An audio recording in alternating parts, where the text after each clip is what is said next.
Friends, എല്ലാവർക്കും two stroke on YouTube ചാനലിൽ പുതിയൊരു വീഡിയോയിലേക്ക് സ്വാഗതം. അപ്പം എൻ്റെ പേര് സൽമാൻ. ഇന്ന് ഞാൻ നിങ്ങൾക്ക് മുന്നിൽ പരിചയപ്പെടുത്താൻ പോകുന്നത് എല്ലാവരും നേരിടുന്ന ഒരു പ്രശ്നമാണ് മൈലേജ് ഷോർട്ട് പ്രോബ്ലം. പാർക്സിനായിക്കോട്ടെ, ടു സ്ട്രോക്ക് ബൈക്കുകൾക്കായിക്കോട്ടെ, മൈലേജ് ഷോർട്ട് പ്രോബ്ലം വളരെ വലിയൊരു പ്രശ്നം തന്നെയാണ്. അപ്പോൾ നമുക്ക് അത് ഈസി ആയിട്ട് മെയിൻറ്റെയിൻ ചെയ്താൽ മൈലേജ് കൂട്ടാവുന്നേ ഉള്ളൂ. അതിന് ഞാൻ നിങ്ങൾക്ക് അഞ്ച് വഴികളാണ് പരിചയപ്പെടുത്താൻ പോകുന്നത്. അത് നിങ്ങൾ കറക്റ്റായിട്ട് മെയിൻറ്റെയിൻ ചെയ്താൽ 100% ഉറപ്പ് വരുന്നു നിങ്ങളെ മൈലേജ് ഉറപ്പായിട്ടും കൂടും. അപ്പോൾ നിങ്ങൾ ഈ 5 കാര്യങ്ങൾ ഫോളോ അപ്പ് ചെയ്യുക. അതുപോലെ തന്നെ ഈ ചാനൽ ഇതുവരെ സബ്സ്ക്രൈബ് ചെയ്യുക. അതുപോലെ തന്നെ വീഡിയോ ഇഷ്ടപ്പെട്ടാൽ ലൈക്ക് ചെയ്യണം, കമൻറ്റ് ചെയ്യണം. അപ്പോൾ നമുക്ക് നേരെ വീഡിയോയിൽ പോകാം. അപ്പോൾ ഫസ്റ്റ് ശ്രദ്ധിക്കേണ്ട കാര്യം എന്താ വെച്ചാൽ എൻജിനാണ്. എൻജിൻ കണ്ടീഷൻ, എൻജിൻ കറക്റ്റായിട്ട് മെയിൻറ്റെയിൻ ചെയ്യുക. നമ്മളെ വണ്ടിയുടെ ഒരു പ്രധാനപ്പെട്ട ഭാഗമാണ് എൻജിൻ. അപ്പോൾ നമ്മൾ എൻജിൻ കറക്റ്റായിട്ട് മെയിൻറ്റെയിൻ ചെയ്യണം. കറക്റ്റായിട്ടുള്ള ഇടവേളകളിൽ എൻജിൻ ഓയിൽ നിങ്ങൾ മാറ്റണം. കാരണം എന്താ വെച്ചാൽ നമ്മൾ എൻജിൻ ഓയിൽ മാറ്റുമ്പോഴേ നമ്മളെ വണ്ടിയുടെ എൻജിൻ സ്മൂത്ത് ആവുള്ളൂ. എൻജിൻ സ്മൂത്ത് ആവും തോറും നമ്മളെ വണ്ടിക്ക് മൈലേജ് എന്താണെങ്കിലും ഇൻക്രീസ് ആവും. അപ്പോൾ നിങ്ങൾ കറക്റ്റ് ഇടവേളകളിൽ ഒരു 2000-2500 കിലോമീറ്റർ ആകുമ്പോഴേക്കും നിങ്ങൾ എൻജിൻ ഓയിൽ മാറ്റാൻ ശ്രമിക്കുക. അതുപോലെ തന്നെ ചിലവർക്കുള്ള ഒരു തെറ്റിദ്ധാരണയാണ് ഈ ടാങ്കിൽ ട്യൂട്ടി ഓയിൽ ഒഴിക്കുന്നതുകൊണ്ട് നമ്മൾ എന്തിനാ എൻജിൻ ഓയിൽ മാറ്റുന്നത്, നമ്മൾ ടാങ്കിൽ ഒഴിക്കുന്നില്ലേ. അത് വെറും വിഡ്ഢിത്താണ്. എനിക്കുണ്ടായിരുന്നു അത്തരം പൊട്ടത്തരൊക്കെ വണ്ടി എടുത്ത ടൈമിൽ. അപ്പോൾ നിങ്ങളെന്താ ചെയ്യൽ, രണ്ടും ഡിഫറൻസ് ആണ്. ട്യൂട്ടി ഓയിലും 40 ഓയിലും ആണത്.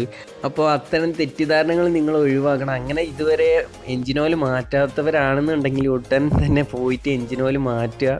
പരമാവധി നിങ്ങൾ പെട്ടെന്ന് ഒരു 2000-2500 കിലോമീറ്റർ ആകുമ്പോഴേക്കും മാറ്റുക. എൻജിൻ ഓയിൽ മാറ്റുമ്പോൾ നമ്മളെ വണ്ടി ഓടിക്കാനൊരു പ്രത്യേക സ്മൂത്ത്നെസ് ആണ്. പിന്നെ ചിലവരൊക്കെ ചെയ്യുന്ന ഒരു കാര്യമാണ് യൂസ്ഡ് എൻജിൻ ഓയിൽ കരിയോയിലൊക്കെ ഒഴിക്കും എൻജിനിൽ. അതൊന്നും ഒരിക്കലും ചെയ്യാതിരിക്കുക. പരമാവധി നല്ല ഓയിൽ തന്നെ യൂസ് ചെയ്യുക. അപ്പോൾ രണ്ടാമത്തെ കാര്യം കാർബറേറ്ററും എയർ ഫിൽറ്ററുമാണ്. ഇത് നിങ്ങളെപ്പോഴും ചെക്ക് ചെയ്യാൻ ശ്രമിക്കുക. ഒന്നാമത്തെ കാര്യം, നിങ്ങൾ നല്ലൊരു കാർബറേറ്ററാണോ വണ്ടിയിൽ ഇട്ടിക്കണമെന്ന് ശ്രദ്ധിക്കുക. ചില കാർബറേറ്റർ തീരെ മൈലേജ് നിങ്ങൾക്ക് തരില്ല. അപ്പം പരമാവധി ഒറിജിനൽ കാർബറേറ്റർ യൂസ് ചെയ്യാൻ ശ്രമിക്കുക. പിന്നെ ഒരുപാട് മാർക്കറ്റിൽ കിട്ടാനുണ്ട്. അപ്പം നിങ്ങൾ അതിനനുസരിച്ച് നല്ല സാധനം തന്നെ വാങ്ങുന്നവർ വാങ്ങാൻ ശ്രമിക്കുക. അതുപോലെ തന്നെ നല്ലൊരു മെക്കാനിക്കിനെ കൊണ്ട് കറക്റ്റായിട്ടൊന്ന് കാർബറേറ്റർ ട്യൂൺ ചെയ്യിപ്പിക്കുമ്പം റണ്ണിങ്ങൊക്കെ കറക്റ്റാവണം. ഒരിക്കലും ഓവർ റണ്ണിങ്ങിലിട്ടാൽ എണ്ണ നന്നായിട്ട് കുടിക്കും. അപ്പോൾ നിങ്ങൾ ആ കാര്യം ശ്രദ്ധിക്കുക. പിന്നെ അതുപോലെ തന്നെ ഒരു 1000-1500 കിലോമീറ്റേഴ്സ് ആകുമ്പോൾ നിങ്ങൾ ക്ലീൻ ചെയ്യുക കാർബറേറ്റർ. ഒരുപാട് വീഡിയോസ് യൂട്യൂബിൽ തന്നെ ഉണ്ട് ക്ലീൻ ചെയ്യുന്നത്. അപ്പം നിങ്ങൾക്ക് ചെയ്യാൻ പറ്റുന്നുണ്ടെങ്കിൽ നിങ്ങൾ തന്നെ ക്ലീൻ ചെയ്യുക. ഒരുപാട് പേർക്ക് അറിയുന്നവരുണ്ടാവും. അതല്ല നിങ്ങൾക്ക് ഒരു ഐഡിയ ഇല്ലയെന്നുണ്ടെന്നുണ്ടെങ്കിൽ ഒരു മെക്കാനിക്കിനെ കൊണ്ട് ക്ലീൻ ചെയ്യിപ്പിക്കുക. ക്ലീൻ ചെയ്യിക്കാൻ 150 രൂപയൊക്കെ വാങ്ങും. അപ്പോൾ പരമാവധി അറിയാത്തവർ പഠിക്കാനും ശ്രമിക്കുക. അപ്പോൾ നമ്മൾ ക്ലീൻ ചെയ്യുന്നതിലൂടെ നമ്മളെ കാർബറേറ്ററിൻ്റെ ഉള്ളിൽ ഒരുപാട് ഡസ്റ്റ് കാര്യങ്ങളൊക്കെ പെട്രോളിലുള്ളതും അതുപോലെ തന്നെ ടാങ്കിലുള്ളതെല്ലാം വന്നടിയും. അപ്പം ക്ലീൻ ചെയ്യുന്നതിലൂടെ അതിൻ്റെ ഉള്ളിലുള്ള ആ ഡസ്റ്റ് കാര്യങ്ങളൊക്കെ പോകും തോറും നമ്മളെ കാർബറേറ്ററിൻ്റെ പ്രവർത്തനങ്ങളൊക്കെ വളരെ ഈസിയാവും. അപ്പോൾ കാർബറേറ്റർ 1000-1500 കിലോമീറ്റർ ആകുമ്പോൾ ഒന്ന് ക്ലീൻ ചെയ്യാൻ ശ്രമിക്കുക. അടുത്തത് നമ്മളെ എയർ ഫിൽറ്റർ ക്ലീനിങ് ആണ്. ഇതാർക്കും ചെയ്യാവുന്നതേ ഉള്ളൂ. നമ്മളെ വണ്ടിയുടെ വലത്തെ സൈഡിലുള്ള സൈഡ് ഗാർഡ് ഊരിയാൽ നമുക്ക് തന്നെ എയർ ഫിൽറ്റർ ക്ലീൻ ചെയ്യാവുന്നേ ഉള്ളൂ. ഒരു 1000 കിലോമീറ്റർ ആകുമ്പോൾ നിങ്ങൾ ക്ലീൻ ചെയ്യാൻ ശ്രമിക്കുക. അപ്പോൾ ഞാൻ കാണിച്ചു തരാം എങ്ങനെ എയർ ഫിൽറ്റർ ഊരി എടുക്കേണ്ടത് എന്നുള്ളത്. ഇതാ ഈ കാണുന്ന ഇതിൻ്റെ ഉള്ളിലാണ് എയർ ഫിൽറ്റർ ഉള്ളത്. അപ്പോൾ നിങ്ങൾ അത് ഊരിയെടുക്കണം. പിന്നെ വെറും സ്പോഞ്ച് പോലത്തെ ഒരു സംഭവമാണ് RXനൊക്കെ വരുന്ന എയർ ഫിൽറ്റർ. പരമാവധി നിങ്ങൾ പുതിയത് തന്നെ ഒരു 1000 കിലോമീറ്റർ ആകുമ്പോൾ ഇടാൻ ശ്രമിക്കുക. കാരണം എന്താ വെച്ചാൽ വലിയ വില ഒന്നും വരുന്നില്ല. ഒരു 50 രൂപ വരെ വില വരുള്ളൂ എയർ ഫിൽറ്ററിന്. പരമാവധി നിങ്ങൾ പുതിയ എയർ ഫിൽറ്റർ തന്നെ ഇടാൻ ശ്രമിക്കുക. ഈ എയർ ഫിൽറ്ററിൻ്റെ പ്രവർത്തനം എങ്ങനെയാണെന്ന് വെച്ചാൽ നമ്മളെ കാർബറേറ്ററിൽ നിന്ന് ഫ്യൂവലും ഈ പ്യൂരിഫൈഡ് എയറും കൂടിയാണ് എൻജിനിലേക്ക് പോകുന്നത്. അങ്ങനെയാണ് അതിൻ്റെ മെക്കാനിസം. അപ്പോൾ നിങ്ങൾ എയർ ഫിൽറ്റർ ക്ലീൻ ചെയ്യുന്നവർക്ക് ക്ലീൻ ചെയ്യാം, പുതിയത് ഇടുന്നവർക്ക് പുതിയത് ഇടാം. അപ്പോൾ ഞാൻ കാണിച്ചു തരാം എയർ ഫിൽറ്റർ. ഇതാണ് എയർ ഫിൽറ്റർ. നമ്മൾ RXനൊക്കെ വരുന്ന എയർ ഫിൽറ്റർ ഇതാണ്. അപ്പം ഇതിൽ ഒരുപാട് ഡസ്റ്റ് കാര്യങ്ങളൊക്കെ ഉണ്ടാവും. അപ്പോൾ നിങ്ങൾ ഒന്നെങ്കിൽ ഇത് ക്ലീൻ ചെയ്യുക, എല്ലാന്നുണ്ടെങ്കിൽ പുതിയത് ഇടാൻ ശ്രമിക്കുക. അപ്പോൾ നിങ്ങൾ ക്ലീൻ ചെയ്യുന്നവരാണെന്നുണ്ടെങ്കിൽ നമ്മളെ മണ്ണെണ്ണയൊക്കെ യൂസ് ചെയ്തിട്ടാണ് ഇത് ക്ലീൻ ചെയ്യുക. സാധാരണ ഒരു സ്പ്രേ ബോട്ടിലിൽ മണ്ണെണ്ണ നിറച്ചിട്ട് സ്പ്രേ ചെയ്തിട്ട് ഒന്ന് പിഴിഞ്ഞെടുത്താൽ ഇതിത്തെ ടെസ്റ്റൊക്കെ പോകും. അല്ലാന്നുണ്ടെങ്കിൽ സാധാ വെള്ളം കൊണ്ട് കഴുകിയിട്ട് നല്ല വെയിലത്ത് വെച്ച് ഉണക്കിയതിന് ശേഷം റീസെറ്റ് ചെയ്യുക. അപ്പോൾ നമ്മുടെ മൂന്നാമത്തെ കാര്യമാണ് ചെയിൻ ക്ലീനിങ്ങും ലൂബ് ചെയ്യലും. നമ്മളെ വണ്ടിയുടെ പ്രധാനപ്പെട്ട ഒരു ഭാഗം തന്നെയാണ് ചെയിനും സ്പ്രോക്കറ്റൊക്കെ.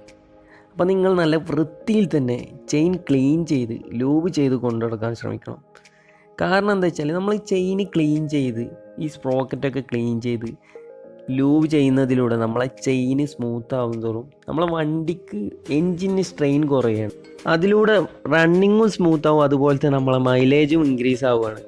അപ്പോൾ നിങ്ങൾ ഇത്തരം ചെറിയ ചെറിയ കാര്യങ്ങൾ ശ്രദ്ധിച്ചാൽ തന്നെ നമ്മളെ മൈലേജ് നന്നായിട്ട് ഇൻക്രീസ് ആവും.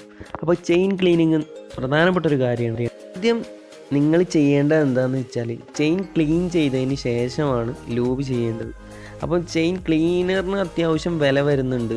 അപ്പോൾ നിങ്ങൾ ചെയിൻ ക്ലീനർ തന്നെ വേണമെന്നില്ല, നമ്മളെ മണ്ണെണ്ണ യൂസ് ചെയ്തിട്ട് ക്ലീൻ ചെയ്താൽ മതി. മണ്ണെണ്ണ സ്പ്രേ ചെയ്തിട്ട് നമ്മൾ ടൂത്ത് ബ്രഷ് കൊണ്ട് ക്ലീൻ ചെയ്താൽ മതി. അതിന് ശേഷം വെള്ളം ഉപയോഗിച്ച് നന്നായിട്ട് കഴുകി വൃത്തിയാക്കി ഒരു തുണി കൊണ്ട് തുടച്ചതിന് ശേഷം നിങ്ങൾ ലൂബ് ചെയ്യാൻ പാടുള്ളൂ. ലൂബ് ചെയ്യുമ്പോൾ നല്ലൊരു ലൂബ് തന്നെ യൂസ് ചെയ്യാൻ ശ്രമിക്കുക.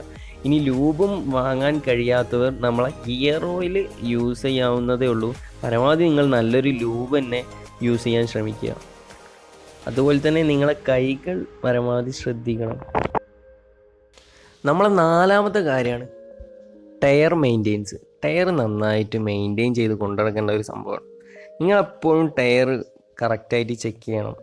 അതുപോലെ തന്നെ എയർ കറക്റ്റായിട്ട് ചെക്ക് ചെയ്യണം. ഒരിക്കലും നിങ്ങൾ എയർ കമ്മിയാക്കിയിട്ട് വണ്ടി കൊണ്ടു നടക്കരുത്. എയർ എപ്പോഴും ഫില്ല് ചെയ്തിട്ട് തന്നെ നിങ്ങൾ കൊണ്ടു നടക്കാൻ ശ്രമിക്കുക. ഒരിക്കലും എയർ കമ്മിയാക്കിയിട്ട് നിങ്ങൾ ഓടിക്കാൻ ശ്രമിക്കരുത്.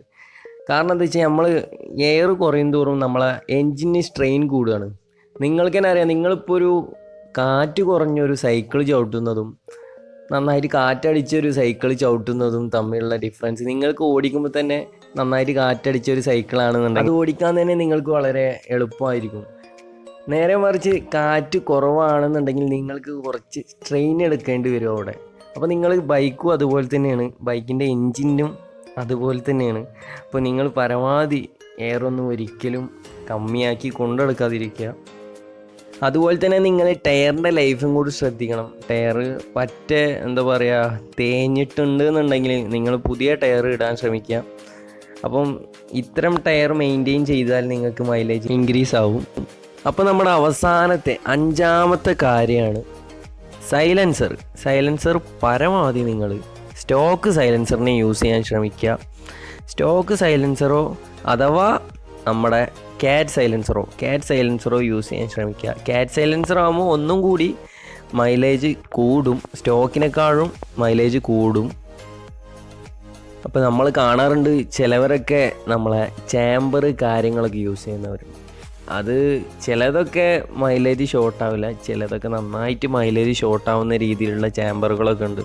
അപ്പോൾ നിങ്ങൾ പരമാവധി സ്റ്റോക്ക് സൈലൻസറോ അതുപോലെ തന്നെ കാറ്റ് സൈലൻസറോ യൂസ് ചെയ്യാൻ ശ്രമിക്കുക. അപ്പോൾ ഞാൻ പറഞ്ഞ ഈ 5 കാര്യങ്ങൾ നിങ്ങൾ ഫോളോ ചെയ്യുകയാണെങ്കിൽ 100% ഞാൻ ഉറപ്പ് വരികയാണ് നിങ്ങളെ മൈലേജ് എന്താണെങ്കിലും ഇൻക്രീസ് ആവും. അപ്പോൾ ഞാൻ എന്തെങ്കിലും പറയാൻ വിട്ടുപോയിട്ടുണ്ട് എന്നുണ്ടെങ്കിൽ നിങ്ങൾ എന്താണെങ്കിലും കമൻറ്റ് ചെയ്യണം. അതുപോലെ തന്നെ വീഡിയോ ഇഷ്ടപ്പെട്ടാൽ നിങ്ങൾ ലൈക്ക് ചെയ്യണം, കമൻറ്റ് ചെയ്യണം. അതുപോലെ തന്നെ ഈ കൊച്ചു ചാനൽ ഒന്ന് സബ്സ്ക്രൈബ് ചെയ്ത് സപ്പോർട്ട് ചെയ്യണം. അപ്പോൾ ഇനിയും നല്ല നല്ല വീഡിയോസുമായിട്ട് വീണ്ടും കാണാം. ഒരു കാര്യം സബ്സ്ക്രൈബ് ചെയ്യാൻ നിങ്ങൾ മറക്കരുത്. അപ്പം ബൈ.